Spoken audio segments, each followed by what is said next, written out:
Hello and welcome to day 44 on the CDT. I am in the middle of the San Juan Mountains and the sun is about to set. I actually am on top of a kind of a ridge or plateau. I finished hiking and saw that there was a spot, and I decided to risk the wind and the weather and camp high. So I'm going to try to turn this so you can see some views here.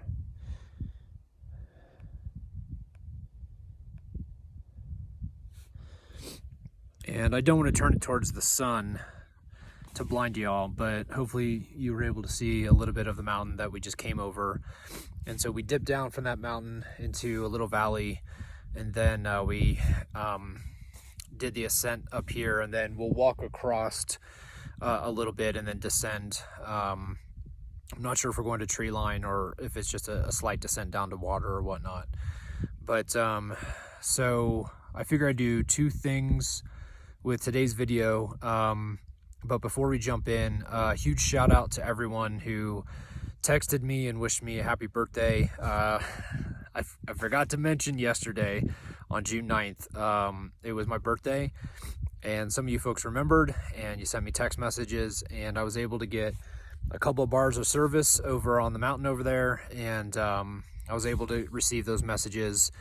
And I replied to a couple of them, or a few of them, and I'll have to wait a day or so to reply to some others, just because I was trying to get my mileage in. So shout out to those who sent birthday wishes. I appreciate it.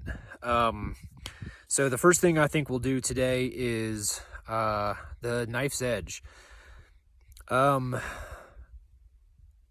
So yesterday I wondered if it was going to be closer to like the ledges on Long's Peak, and I think that's true. One side of one side of the one side of the knife's edge was against a wall, and then the other side had exposure, and the ledges on Long's Peak remind me of that.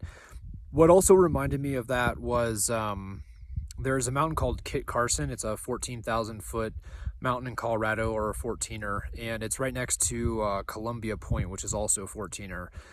And the hike between those two is on a ridge, and then you dip down.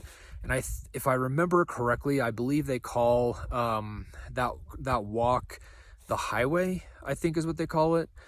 And it's basically one side has a rock wall on it, and the other side has exposure, and it reminded me of that a little bit as well. It didn't have as much down as the highway has, so that's why I kind of said it was between Longs and Kit Carson, the highway between Columbia and Kit Carson.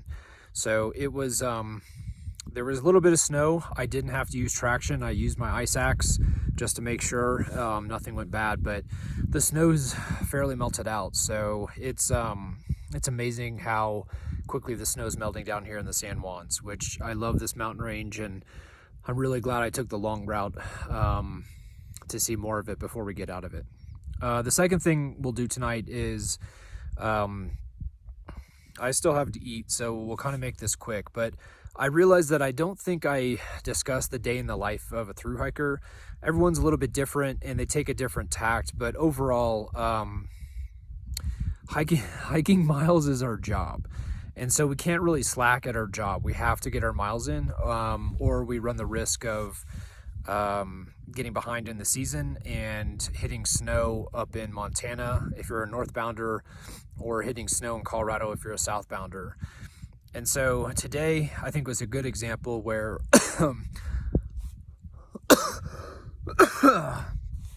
I think I should probably not eat that Kit Kat so quickly.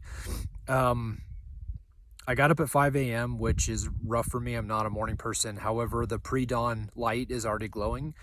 So that allows me to kind of clean up my tent, like get dressed and clean up my sleeping quilt, like pack it, and my sleeping pad, pack that as well. And so by the time I get that finished, the pre-dawn light's pretty bright, and it's about to, the sun is actually about to come over the ridge. So I get out of the tent and I break down the tent, pack all my stuff, and my goal is to get on trail within 45 minutes or so after I wake up. This morning I was a little bit slower just because I wanted to make sure that I planned out my food, or not my food, excuse me, my water, because I didn't want to carry extra water on the knife's edge, just in case it was a bit sketchy. And we had a lot of up and down today, and I didn't want to carry extra water. So I took a few minutes, like 10 minutes, just to kind of plan out where I was going to pick up water and how many times I was going to filter water. I also had to use the restroom this morning, a number 2. That's a big deal on the trail, because that tells you like how your body's functioning. And it's kind of annoying when your body says, hey, it's time to go, and you're in the middle of a ridge. So fortunately, before the knife's edge, I was able to go before I even set out at camp. So I got out of camp a little bit later than I wanted to. I was aiming for about 5:50 to 6 o'clock, and I got out, I think, like 10 after 6. And then I had 5 miles to hike to the knife's edge. So I had to go through some trees, which there were some downfall. So I had to step, over and around and crawl over those things. Part of my water plan was to drink a bit of water. So I stopped and filtered some water at one of the sources on the way and got about a half liter in. And then I made a liter of electrolytes, and I drank that as I headed to the knife's edge.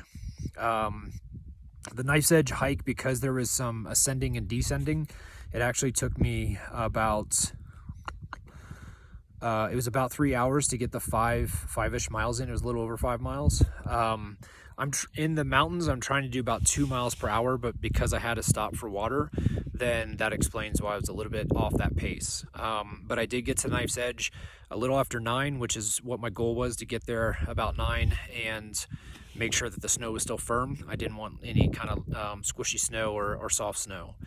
So I hiked across the knife's edge, which took a little bit of time because there was some snow.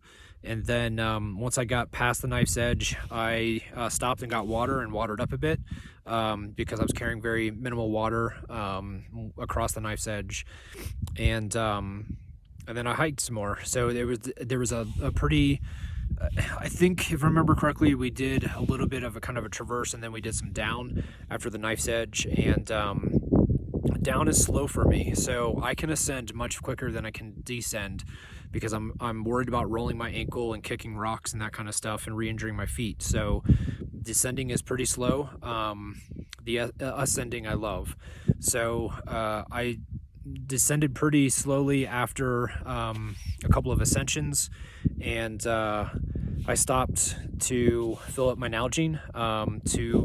The reason why I fill up my Nalgene is because I put ramen in it. I cold soak ramen, and I think we discussed that in the food section. So I drank a half liter water, put water in and my ramen in to cold soak it, and continued hiking. And about that time, I noticed that, as Colorado does, some gray clouds are starting to form. And so instead of stopping for lunch at like 12:30 to 1, which I normally do, I kept on hiking for a while. I was trying to get down. We were hiking down into a valley, so I wanted to get low just in case the storms came. By the time I stopped for lunch, Kit Kats, jeez. By the time I stopped for lunch at 2, I had hiked about, so that, for those keeping track, that'd be a little after 6 to 2, so that's about 8 hours. I was about, I think, 13-ish miles, between 13 and 14 miles on the day, which is a little bit less than the 2 miles per hour. But that was because I had to stop a few times to get water, just because I was, again, trying to minimize that weight on some of the ascents.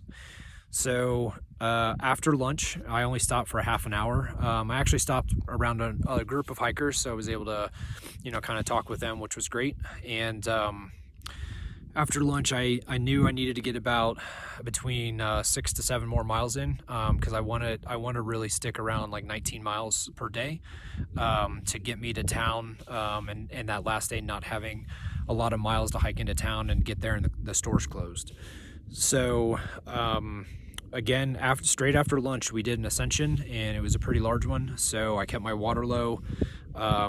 About halfway through, there was a water source, so I filled up there, and then I rolled into camp, I think around like 6:15 or 6:30, because at the end of the ascension there was the water source, and I finished filling up my water. And then I came into camp, set up my camp, sent the satellite spot message to let the family know I'm okay. Cooked my food, filtered my water, and I'm about to eat my food. And it's 8:12 p.m. So I'll eat my food. Sorry, I've already stretched. So I'll eat my food, wash my dish, and I'll be ready to get in the tent. We did crash through a lot of willows today. So I do have some, I don't have new cuts. They stripped off 3 scabs that I had from crossing the snow, like before Pagosa Springs when we were like post holing sometimes. So I will clean off my legs right before I get into the tent, just so I can put some lotion on them and also some Neosporin to make sure that nothing gets infected, because that's one of the dangers out here. If infection comes very quickly, you can't treat it like it's front country. If you have a wound, you need to wash it. In the very least, you need to sanitize it with like hand sanitizer, and then you got to get medicine on it to make sure you're you're not getting infection. So I'll eat, I'll wash my legs, get in the tent, and I'll set up my tent, like my sleeping pad, sleeping bag, change my clothes, just check off my mileage for the day, and check my feet and everything else to make sure it's okay. Like put the lotion and that kind of stuff on, and then I will try to get to sleep by probably 9:15 in about an hour. So that is today. So an example of a day in the life on the trail. You can see it's from getting up to going to bed, you're thinking about your miles and the water and everything else. So it's a full-time job to make sure you get your miles. And some people are a little bit more speedy, like if they cowboy camp, they don't have to set up a tent and all that kind of stuff. But for the most part, that's what we do every day to try to get the miles in. So the sun's about to set. I'm gonna go eat real quick before it gets too cold. And everyone have a great evening, and I hope you're doing well. Talk to you tomorrow. Bye.